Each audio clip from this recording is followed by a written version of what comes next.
Hey, how you doing again? Hi, how's it going?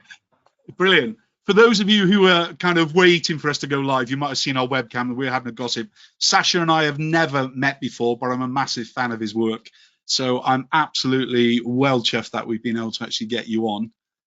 Sasha, before we kind of really get to look at the images, I should say to everybody that it is a kind of an over 18 kind of session tonight. So if you're an under 18 watching today, use your common sense, go and get permission. You're going to watch it no matter what, I know, but basically better to go and get permission and things. If you're an under 18 member with us, exactly the same thing.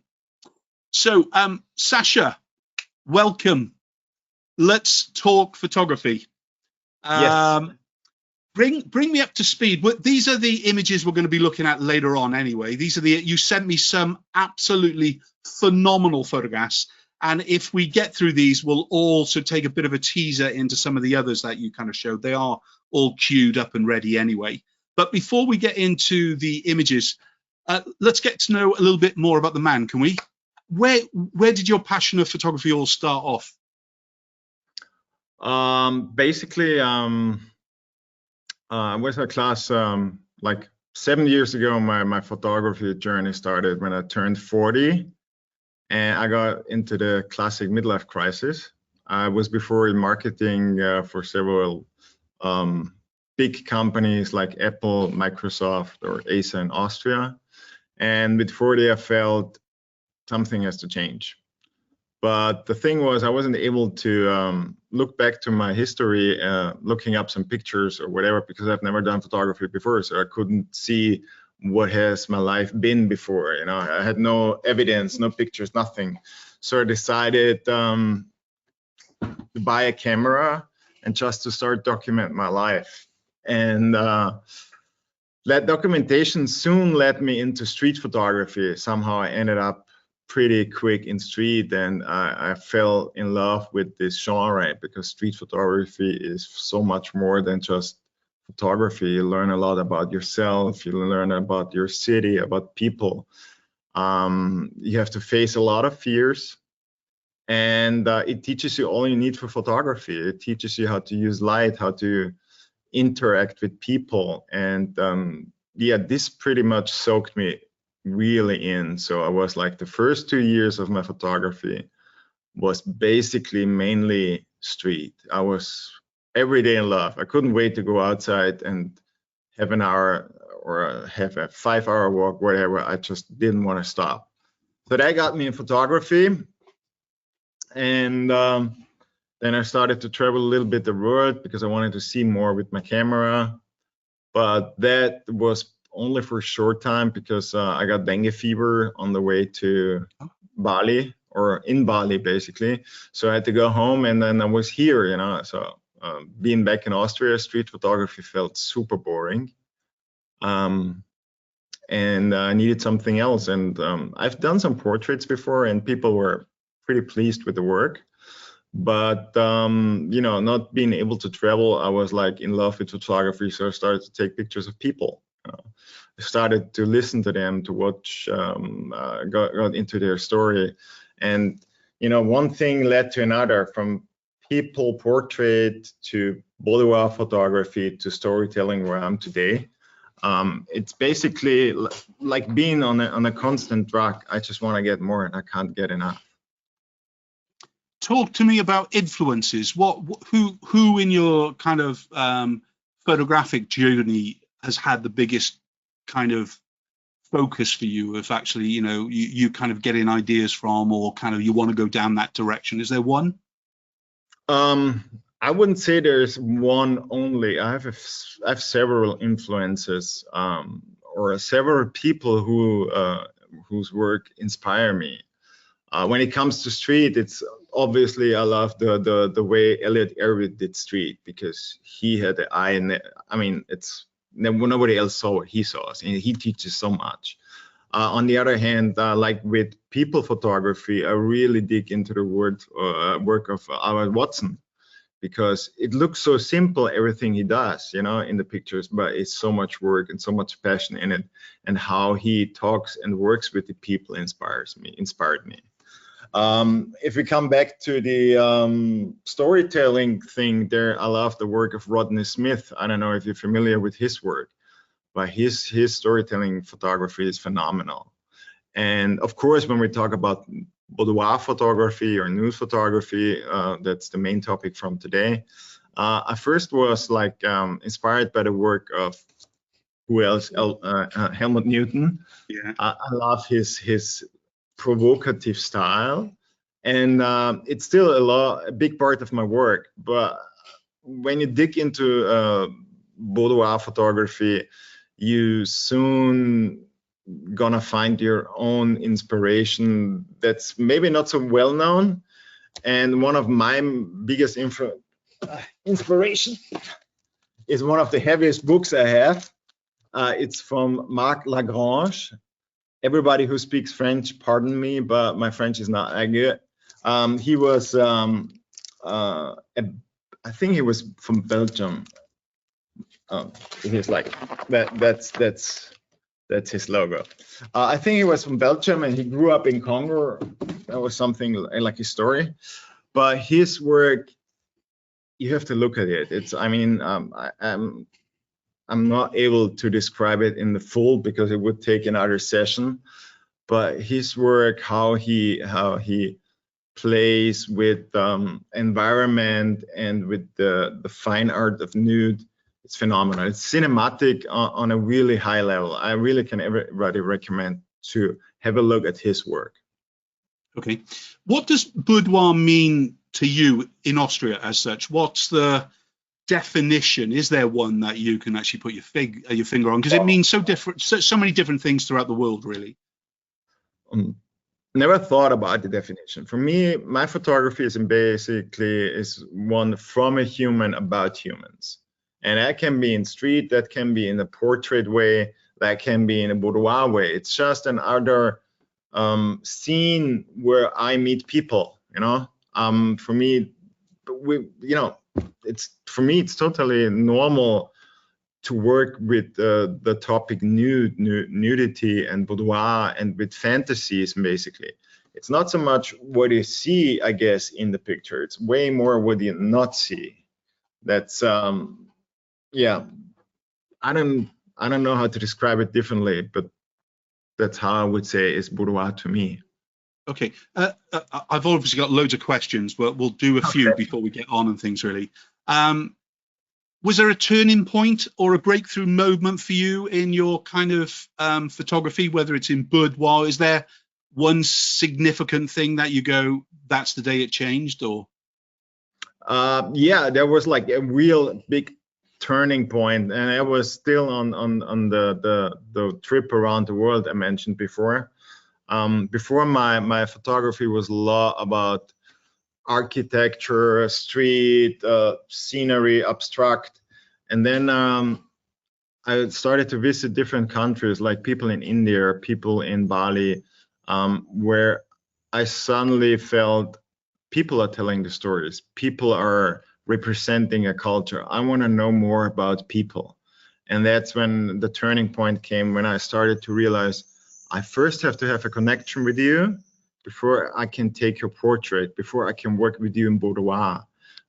It's the same. It doesn't matter if it's a model or it's nowadays also with the customers. The most important thing for me is to have a connection, to know a little bit about you. You have to know a little bit about me. And then we can start to work together on a topic. We can start to work together on a fantasy or idea we have. We want to transport both together. That's the most important thing for me. There's a good one just come through. In fact, as far as the creative block, are you ever in a creative block or a low inspiration time? And if so, how do you find a way out of that? Actually, I'm right now.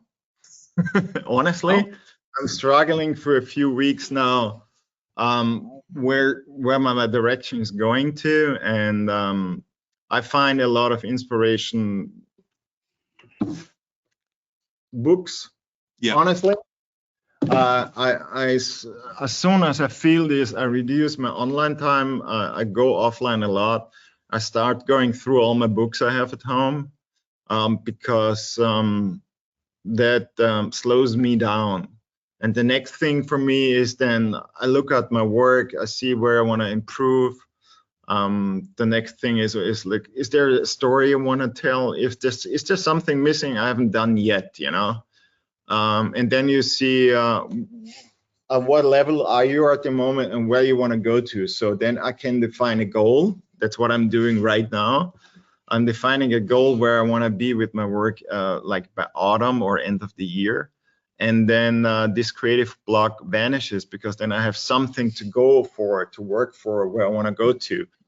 And then you find the people you want to work with. Then you got the inspirations and ideas, and you know, everything comes together again. But the thing is, what I've learned, for me, I always have to do it like twice a year, to look back where I'm standing with my work, where I want to go to, have I fulfilled my goals I set for this year?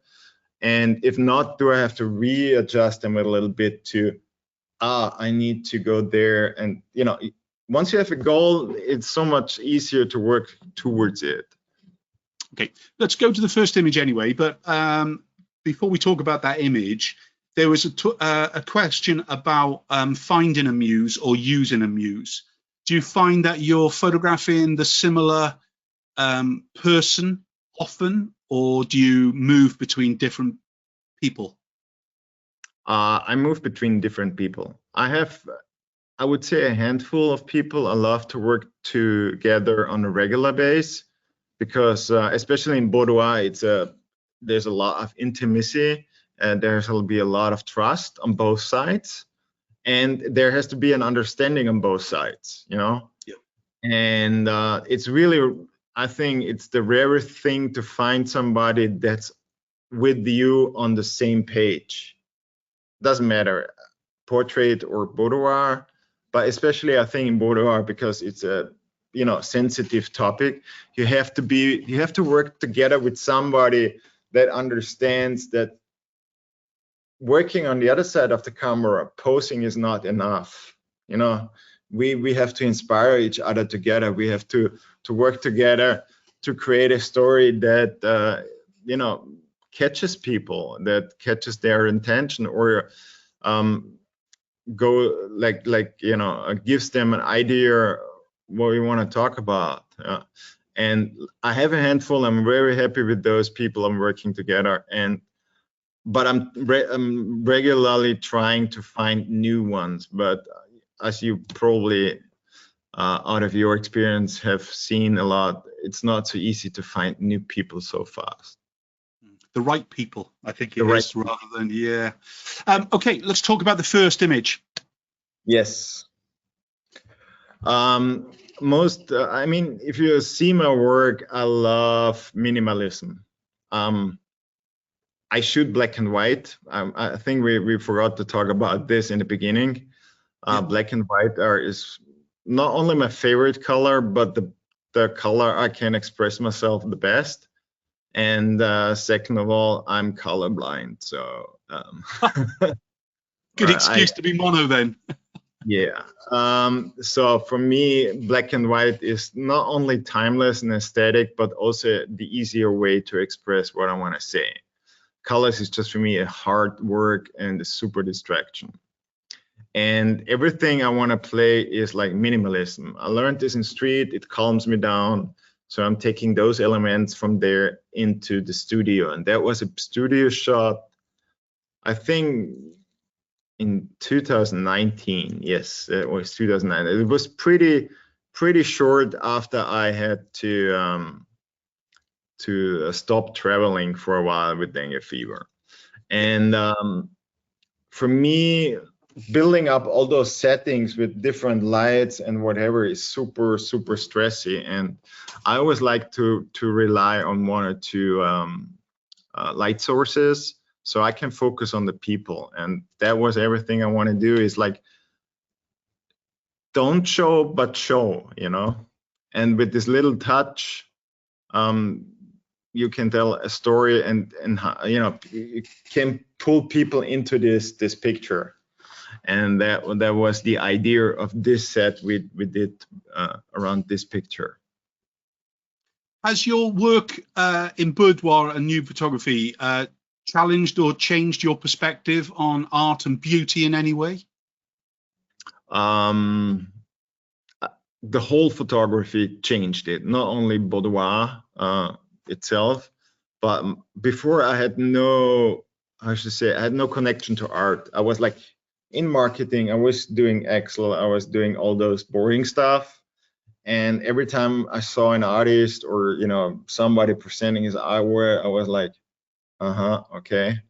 But when I started to do photography, it opened my eyes and I got more, you know, more empathic, and I started to try to understand those people. What's their message?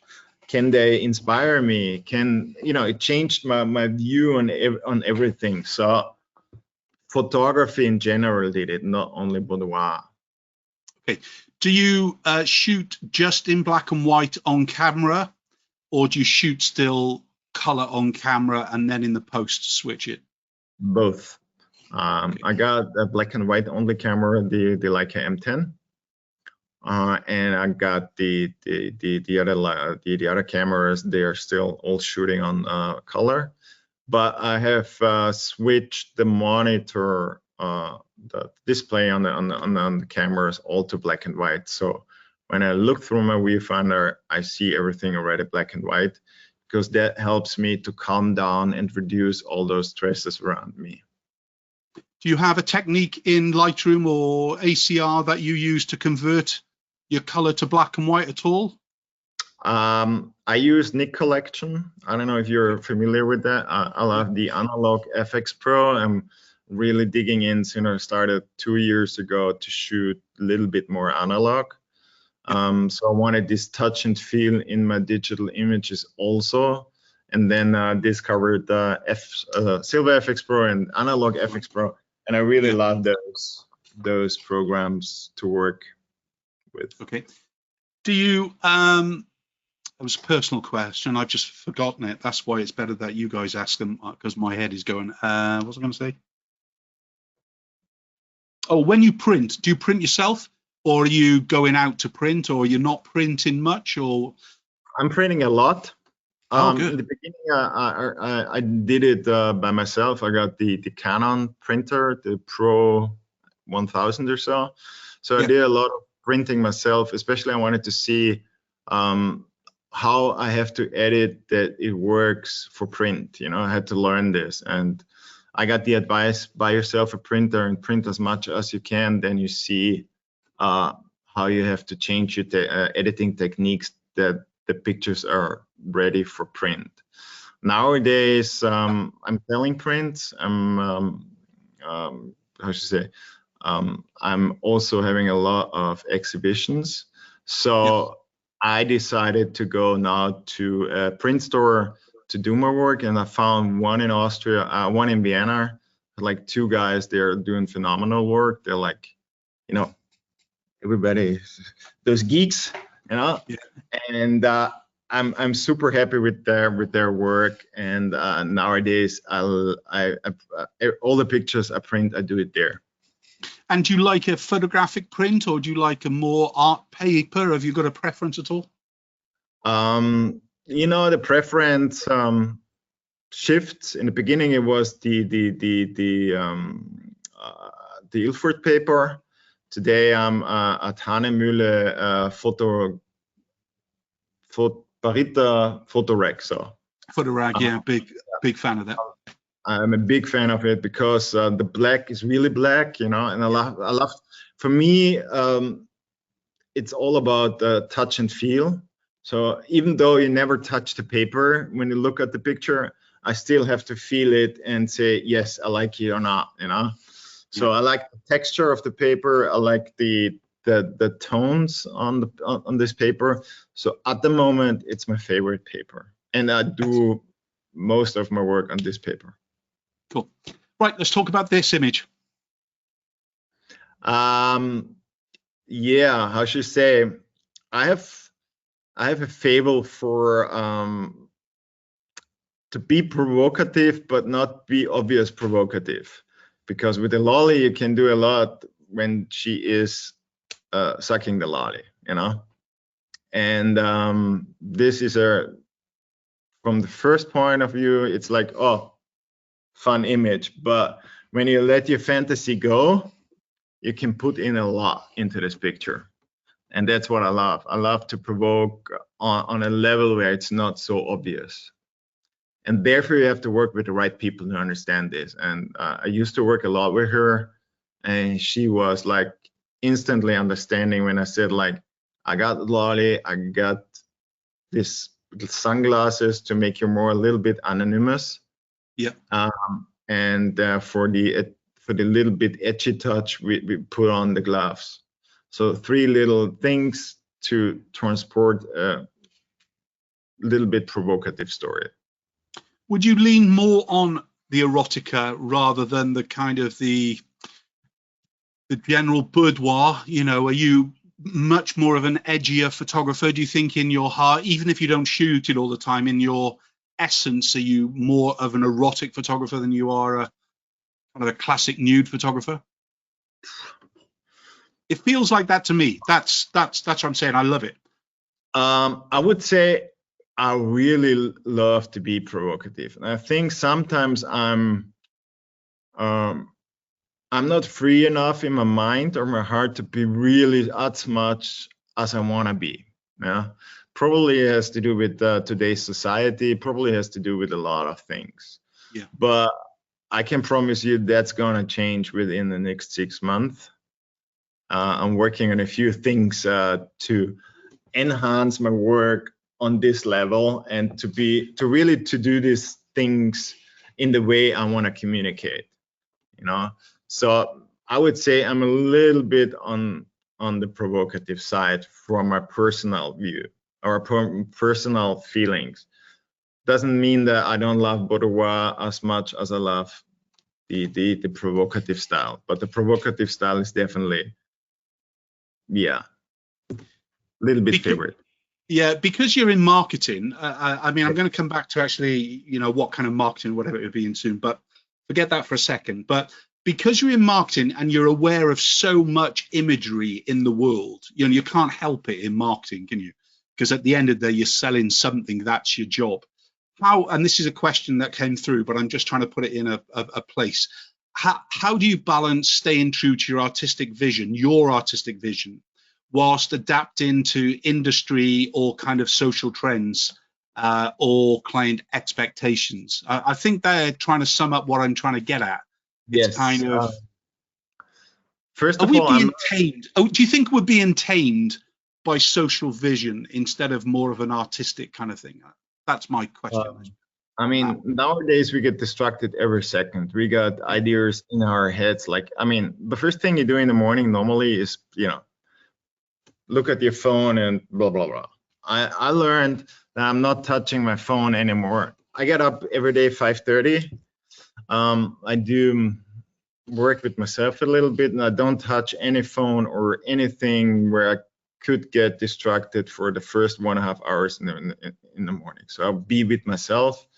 I think about my goals. I think about where I am, where I want to go to. So there's no distraction. But of course, later the day and in the work life, you know, pictures everywhere. You know, yeah. Everything is made nowadays to end up in a picture, and there's to be uploaded within milliseconds. So this is definitely a huge distraction for me. But the other part was, is it also influencing my work, or is commercial stuff influencing my work? Nope. I decided to do photography not full time. I'm still in marketing consulting about 3 days a week, and the other 4 days a week I focus on photography. So this gives me the freedom to not, I don't have to do every job. That maybe kills my artistic vision, my artistic approach, my passion for photography. That would kill it all if I would do it only for money anymore. Yeah, I do my projects, but it gives me the freedom to decline also customers. on B2C and B2B level. And that gives me the freedom to keep true to myself. Excellent. Lighting. Somebody's asked, could you explain the lighting of this image, please? Boom. Good question. I did it in studio, and probably I had like a beauty dish above, I guess. Or no. It looks that from the nose shadow, isn't it? Really, it's beauty dish. And probably a reflector on this level somewhere beneath the breasts. Yeah. But that's it. Black background done. I don't have a lot of. I have some lighting equipment in my studio, but I try to keep it as little as possible, because as soon as I start to put up everything, that distracts me and takes me away from the people I want to work with. So the less the better from my personal style. Do you prefer daylight, or do you prefer to use flash, or what's your preference? There is no preference nowadays. In the beginning, it was definitely preference daylight. For some people or for some sceneries, daylight is better because it's super smooth on the face. When I work with clients, I prefer daylight because explaining them about where the light comes from, and they think then too much, so I can guide them easily through the scene. When I work with models, it doesn't matter. It depends on the story I want to tell. I'm super confident with using my flash system. I'm super happy with it because it gives you creative, you can control the light for the story you want to do. Whilst in daylight, you have to use what's there, So I think both lights have their advantages. Cool. Let's talk about the Nun.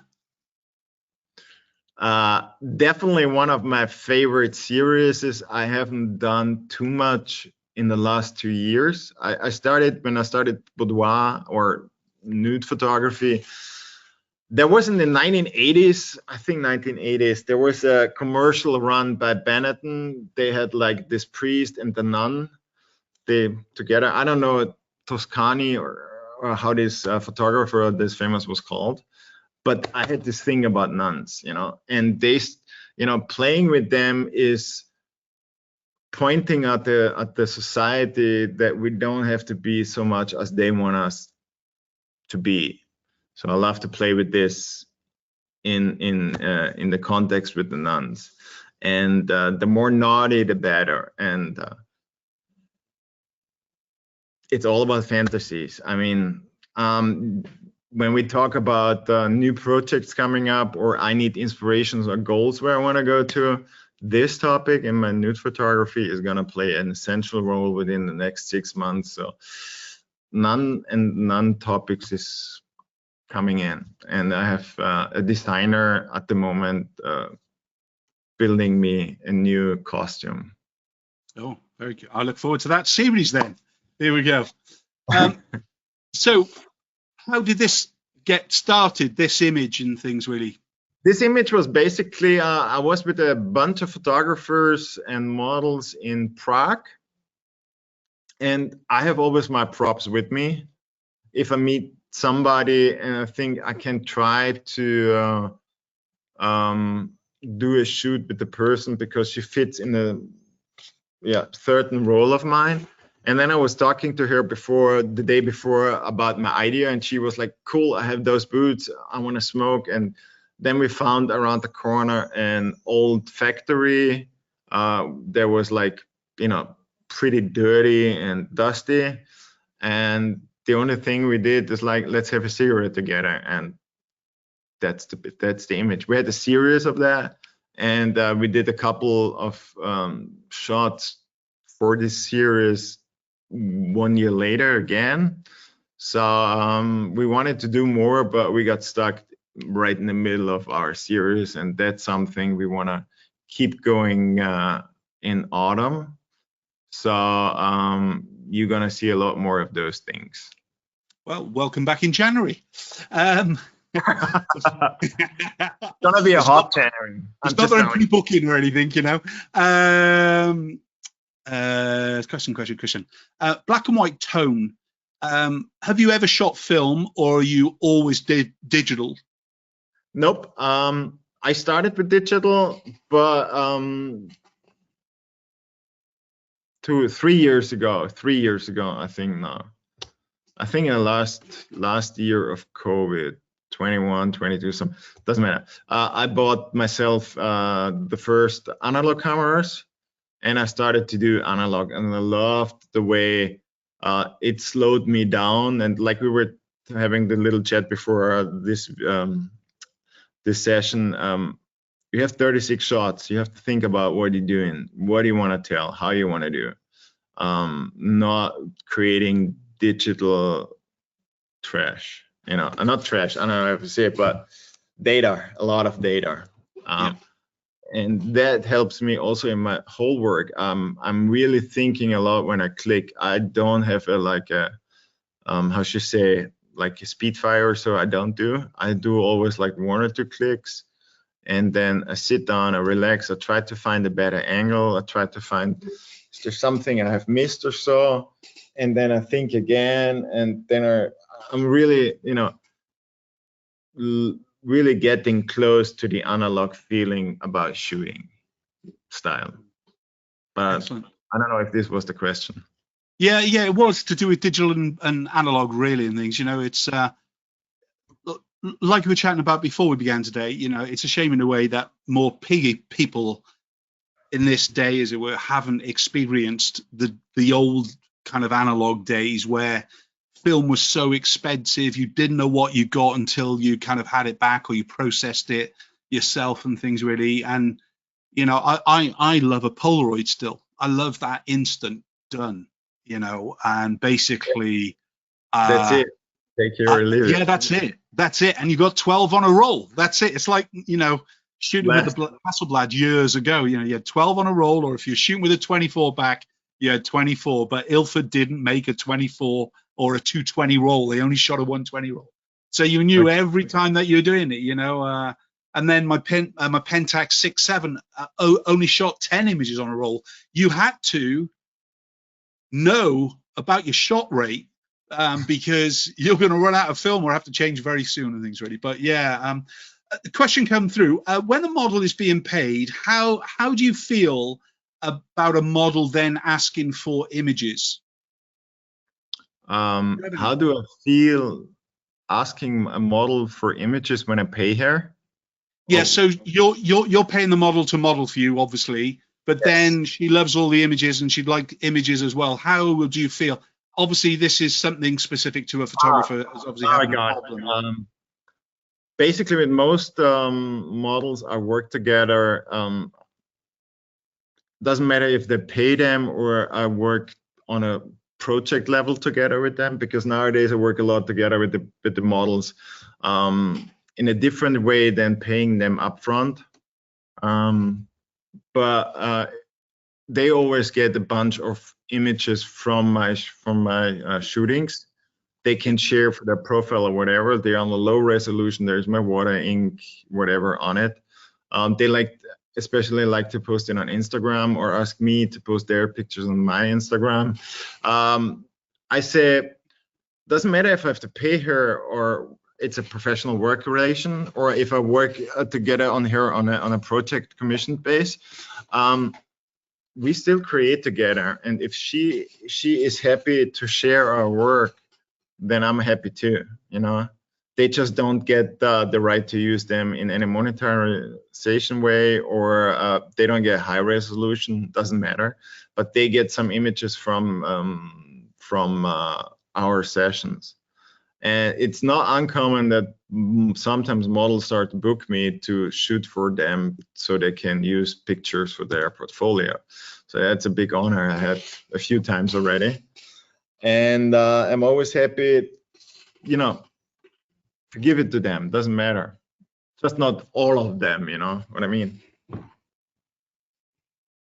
No, good. I think photographers are, what I would say is that make sure you know what you're agreeing with your model in advance. I mean, that's basically it.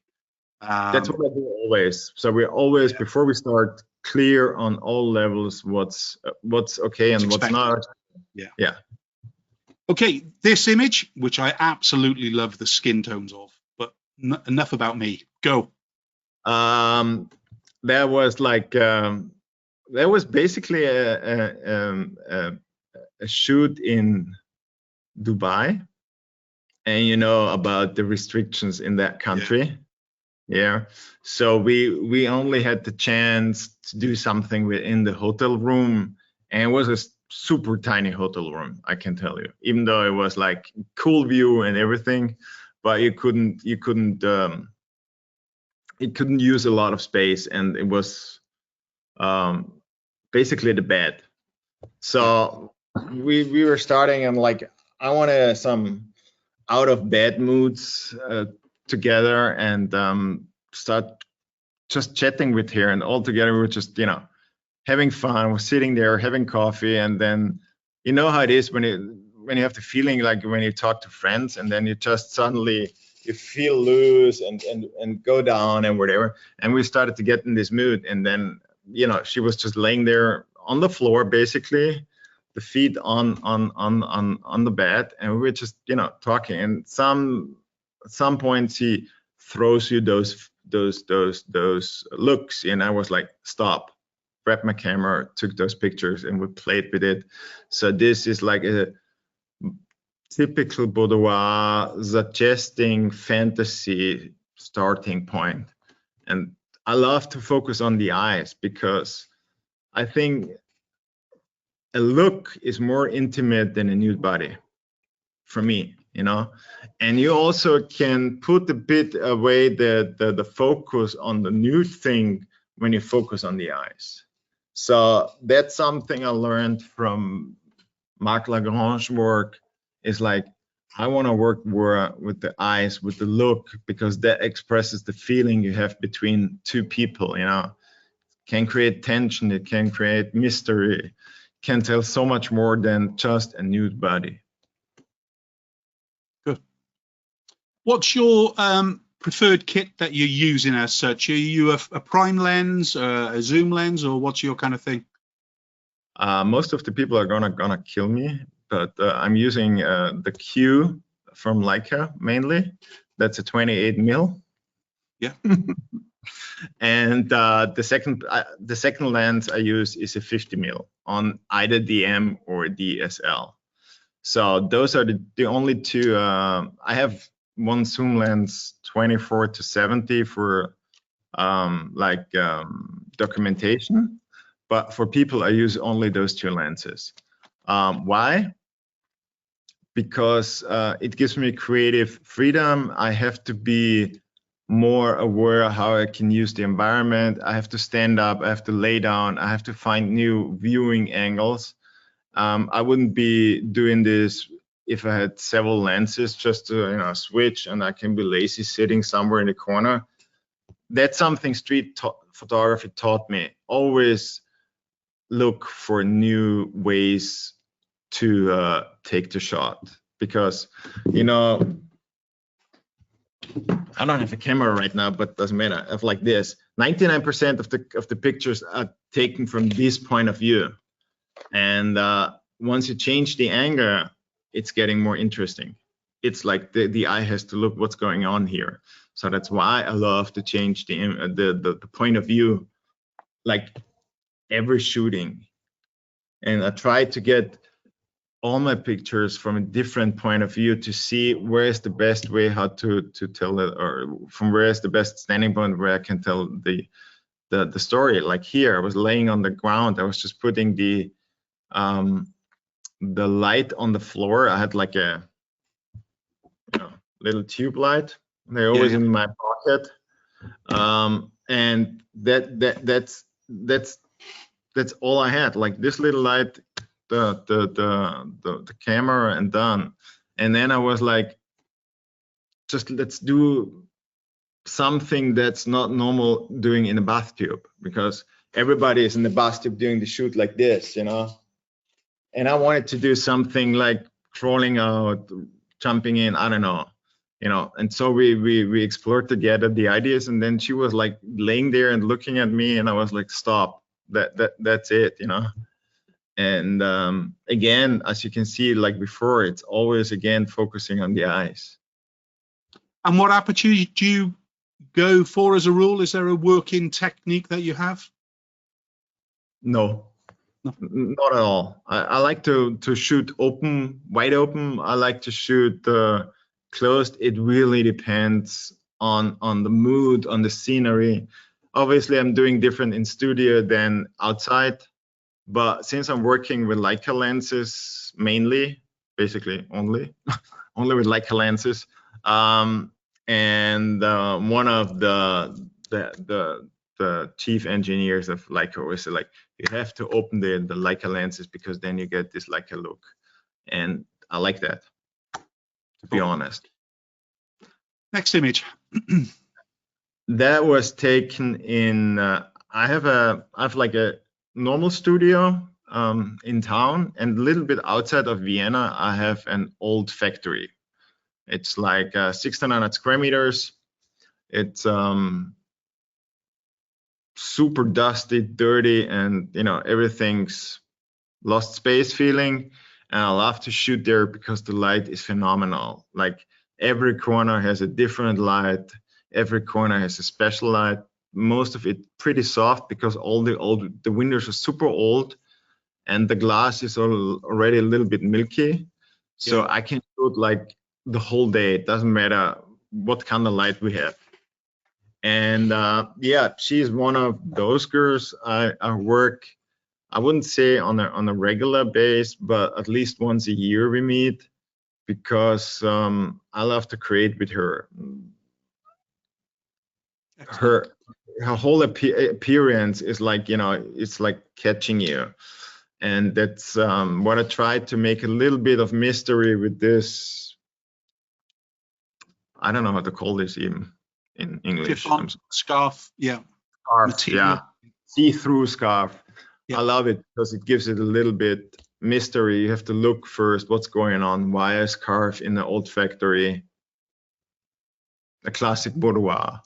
For me. Do you think this has anything connection to the nun thing again with the covering of the face? And Nah, not at all. This one is not a connection because it was basically not the intention to cover a face like this. I wanted a little bit more mystery. But when you let this thing fly, this is just coming natural down. This is nothing we planned before because those things on location, things happen. I don't plan them. I just let, like normal life, you can't plan normal life into every detail. So those things I just let come towards me. It's a question here. How do you handle criticism or different opinions about your work, especially given the intimate nature of the subject matter? One more time, please. Okay. How do you handle any criticism or different opinions about your work, especially given the intimate nature of the subject matter? So I suppose the first thing is, do you ever get any negative feedback about being a boudoir or nude photographer? No, bad feedback I haven't got so far. The thing is, when people ask, what are you doing? And then I'm telling them, of course, I'm a photographer. Then I always say, like, I do street documentary and I work with people on portrait and nude level. And they are like, what nude level? They don't understand until I show them my work. And then they're all like, oh, wow, good. But I haven't got, of course you get with these nun things and with these controversial pictures I do sometimes, you get some people who misunderstand it or like to say something, because they feel better when they tell her something bad. But that doesn't stress me nowadays anymore at all, because I know not everybody can understand my pictures. That's okay to me. Not everybody will ever love your pictures. That's okay too. But the only thing that's really important to me is I love them and I understand them and I know what I want to tell, and I stand behind them. And if I wouldn't stand behind them and I wouldn't love them, I wouldn't show it to the world anyway. Exactly, I agree with that fully. What are your thoughts on the evolving perception of boudoir and nude photography in contemporary society? Have you got any thoughts? Society is becoming boring because everybody tries to regulate everything, you know. And if somebody is not okay with boudoir and nude, he wants everybody else to ban it. That's, you know, especially in the European Union, we have this thing to over regulate everything and make everything bad. And I don't know where it goes to, but the boudoir and nude is natural. That's how we came onto the world. We don't have to be ashamed at all of this. If we would handle all those things normally, you know, appreciate it, cherish it, you know, then we wouldn't have a lot of troubles in this world we are facing today. And I think especially boudoir is something that's way more than just showing nude bodies. Yeah. Narrow minds, isn't it? Let's leave it as that. That's the word, how it is. Yeah. But Next that's not image. going to stop us. Next image. What's Again, the story of this one? That's a story. That's one of my favorite muses, Magdalena. I love to work with because she's just special in many ways. But her own mind is full of pictures too, and creating together with her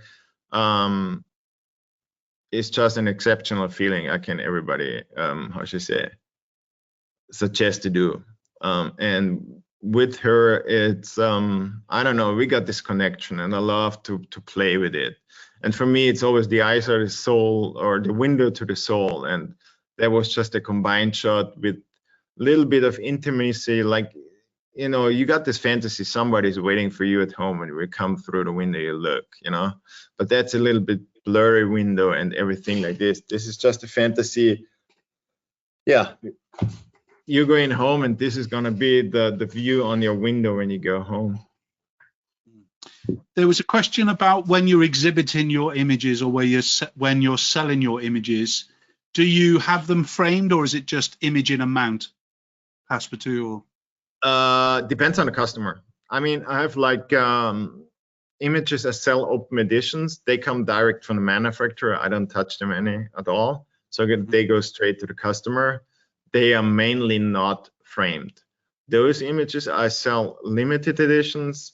I inspect myself. I go to my guys around the corner who do the prints, and then we examine together the picture if the quality is as we like, or as I expect, and as I would give it to the customer. If this all works, then we mainly frame, because the customer doesn't want to touch the picture anymore, so we frame them all together. I have my favorite frames I use, yeah. And when you exhibit, do you like a small photograph on a big mount, or do you like a big image? What's your preference? Do you have one? Like I said, I'm inspired by Marc Lagrange, and I haven't been live to one of his exhibits yet, but I've looked at all his about the pictures on the web they have from his. They are big, and I love big. I love that when you put one image, a big image, into a room, and you get soaked into it by it. You know, you see it from across the hallway. You see the image, and it's like boom. It's like catching you. I don't like when people have to go like this, you know, and look at the image. I just want them to experience it like from far, really, really like soaking in. That's why I like it big. Excellent. And our last image. What's the story of this one? Basically, I was just doing a tryout with the girl, with Magdalena again, because I have a winery close to Vienna who asked me to do a new series for their wine in the boudoir style, you know. And I was just trying with her how I can transport this feeling with the wine glass, with the ambient and so. So we were trying this, and this is basically a shot that's natural light at its best. I haven't manipulated or edited this picture any other than converted it from color into, no, that was one on the M10 monochrome. I just added contrast to this picture and a little bit grain to get the analog feeling.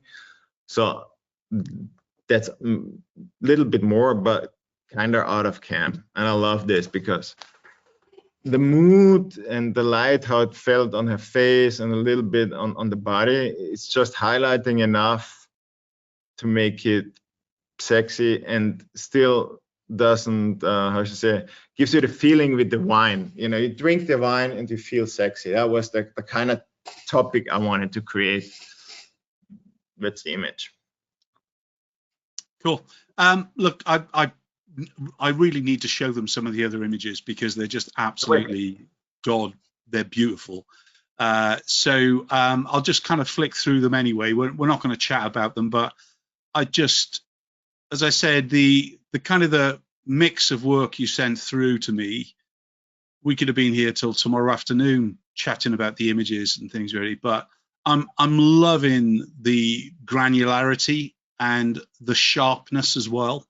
I suppose as a photographer that myself who kind of is exploring more out of focus, it's really great to actually see images that are absolutely almost pin sharp as well with it. Absolutely love it. And I just thought it was good for us to kind of explore those images. Sasha, a few more questions for you if you don't mind before we finish. Sure.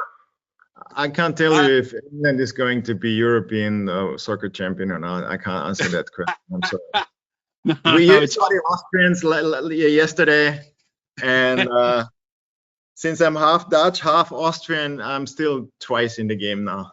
There you go. I'm not a football fan at all, so it doesn't worry me at all with it. How do you go about choosing locations or settings for your shoots? Do you actively go looking for something when you travel? Yes, because I mean, location is the most important thing. When I go to I don't know, I go often to Mallorca, for instance. I like to go to shoot there because especially in October the light is phenomenal there. And I mainly often go then there in summer, like I'm going mid-July there again, just to scout locations where it would be nice. You know, you try to check if you get some pictures online how the mood and the light looks in a certain time of year. That's it. If it comes to those locations, I also check a lot in my hometown locations where I can find new stuff or new locations where maybe nobody has yet been. You know, because it's always interesting to shoot in places where not millions of pictures have been taken yet. I think this is a stupid question, and in fact there was another one, but you answered it. I mean, the other question I was just going to ask you about, can you describe the creative process from concept to final image? But I think we've done that tonight anyway, and you've talked about it. What role does lighting play in your photography? You know, lighting. When you're lighting, yeah. I think it's one of the biggest roles, lightning. Doesn't matter if it's natural light or artificial light, you know. With light, you can enhance a certain mood. You can focus on a little thing, you know, you want to point out something. So, like I said, like in Boudoir, I like this natural light. And when it comes to maybe more provocative stuff, I love a lot the artificial light because I can point on the thing I want to show, you know. So yeah, I think lighting plays a big role. There's a photographer saying that they've been on a lot of workshops, but they're still frightened to take their own independent plunge into the world of fine art nude. Any advice? Just do it. Yeah, honestly. Exactly. That's how I got into it. Just, I mean, it's like with everything. If you start riding a bike, you're gonna fall a few times. Yeah. But there wouldn't Slow be it down as well, isn't it? Just slow it down. Just don't shoot it. and then I'm done. I mean, Just if you're sit down, beginning, review it. get a couple of experienced models in the beginning. They help you out because they are chilled. They're there to help. They have experience. The next thing is, yeah, like you said, slow it down. Try also not to set the standards too high. That was like my pressure in the beginning. I was like, I saw all those Newton pictures. I saw all those Marc Lagrange pictures. I was like, I want to do that, you know. And you put yourself under pressure. Yeah. And at one point, you're gonna see is like, right, they're inspiration. Thank you, but I have to go my way and my development on my own terms. And I would say all we have is now, but there's enough time to enjoy it. And definitely, what's it worth doing boudoir photography or nude or any kind of photography if you're not in the moment and you're not enjoying it yourself? Then yeah, then you're never gonna love it. I think Nike, you know, I know it's just do it is their saying for sport, but I think that's it in photography. When you get stuck, just shoot it. Then stop and have a look at it and a review of it and just change location or change your body position, you know. Zoom with your feet and never with a lens is one of my things, you know. Just make sure you're working it, change your angle, you know. You can change so many different things, but I think you said it, you know, if you get a decent model, one that you can build a kind of a relationship with as photographer and model over weeks or months or years, you have a confidence in each other and a trust as well with it and things, isn't it? You know, and but just do it. You know, if you get a mental block, stop, but take the shot before you stop. Don't kind of go, oh well, you know, let's have a break. Take the shots, push yourself, pull your genie to work and things, really, you know, and have images on your phone. Do not be afraid to kind of mimic what others have done beforehand, but just don't call it, you know, original. No, we're never gonna reinvent the wheel totally. I mean, everybody be honest, and you get inspired by everyone and everywhere you get inspiration from. So at one point, even though you think this image is absolutely only in my mind, nobody else has done it yet, I can tell you somebody has done it. It's just in his way, and that's okay. There's nothing bad about, you know. You just show your view on the world with your images. So it's totally okay, you know, sometimes to be similar. That's normal. And what I also, I mean, what me helped in the beginning, because I wasn't going straight away into nude photography from street to nude, you know. I had this little step in between, was called portrait. Once you get confident how to work with people, you know, to pull people on your side, to make them understand what you want to do, to get a connection, to build trust, you know, you can train all of this also in doing just portrait. It's for some people even more comfortable than being in a stressy situation, providing the other person on the other side also images that are aesthetic, that they are appealing, that are, you know, there's so much going in that stresses you. So maybe for some people it's less stressy to start with portrait and then go slowly into this direction with somebody who has experience and helps you. That's how the way I did it. You know, I was super lucky. One of my first models, I worked together when I started Nude. We became friends, and we're still friends over all those years, and we see each other all the time. When she's around or when I'm around her, around where she is. She, you know, she had these years of experience and had super fun. And she, you know, she saw, and I said, like, I have no clue what I'm doing. I'm just trying. I just want to have fun. And she said, like, we're going to have fun. And we made some awesome shots that night, and we met a few days later again just to have some fun again. And, you know, I was super lucky to get super easy into this topic of boudoir photography, but that's something that I guess everybody needs some help in the beginning, and that's what I do. For instance, my portray my workshops, you know. The most important thing is, first I inspire people, and then I help them to get close with those people they are working together. And once they see how this works and how this process works, anything else comes later. Because if I would do my workshop and build up a perfect set for the people and say, there's the model, shoot, and then go home, then they go home with a bunch of awesome pictures. But like you say, they go home, but they're too afraid to shoot with somebody else later on, or don't get the results they're asking or looking for. My first nude that I ever shot was, in fact, of a ballerina, and that's when I discovered dancers was my kind of thing. The grace and the line and the kind of that elegance, whereas somebody else might choose something, you know, a body shape or a body type or a stylization. I prefer a muscle-toned man like a dancer to shoot than I do a bodybuilding kind of physique. They're both great bodies to shoot, but if you're going to choose and select a model, you also have to think, are they right for the style that you shoot, isn't it? And as well as, do they fit within your project kind of parameters? Yeah. That's the most important thing, because you can't force somebody to do something just because you have it in your mind. That would be the perfect picture, and I work with you. That's not going to work. If the model is not into it and doesn't understand it or doesn't want it or whatever, the results will always be awful. And I had this experience my time often, you know, especially in the beginning when I was not thinking. I had this perfect idea of a picture, and I was working with the girl together, and I was like, let's do this.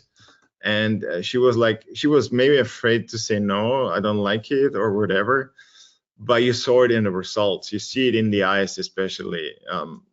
It's not gonna work. It's not gonna catch you, the picture. That's what you're definitely gonna see when you look at the picture, where there's no connection, or one part of the team is not willed to go in or to go all in. Sasha, we could talk for hours, mate, honestly. Loving your stuff. That's what I'm going to end with. Absolutely loving your stuff. Instagram, is that the best place for people to catch up with you, or is it via your website? Which is the best? Basically Instagram, because at the moment I'm a little bit on, like I said, on a break, because I have to rethink a lot, and I have to rethink a lot what I'm gonna show on Instagram. Like we all are aware of, like Instagram doesn't like boudoir photography.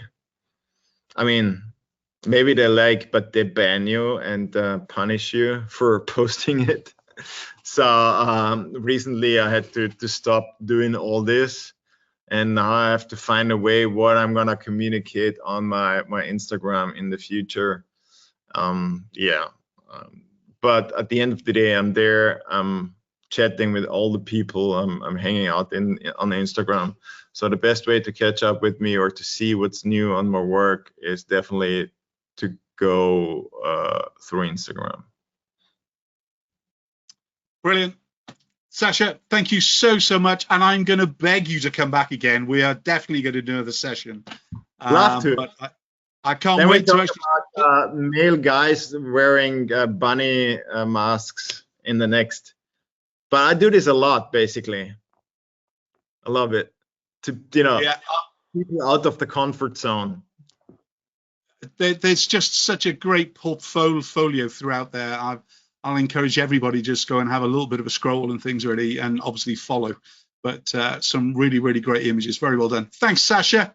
I'll see you soon. And have a nice evening. All the best from Vienna. Take care, everybody.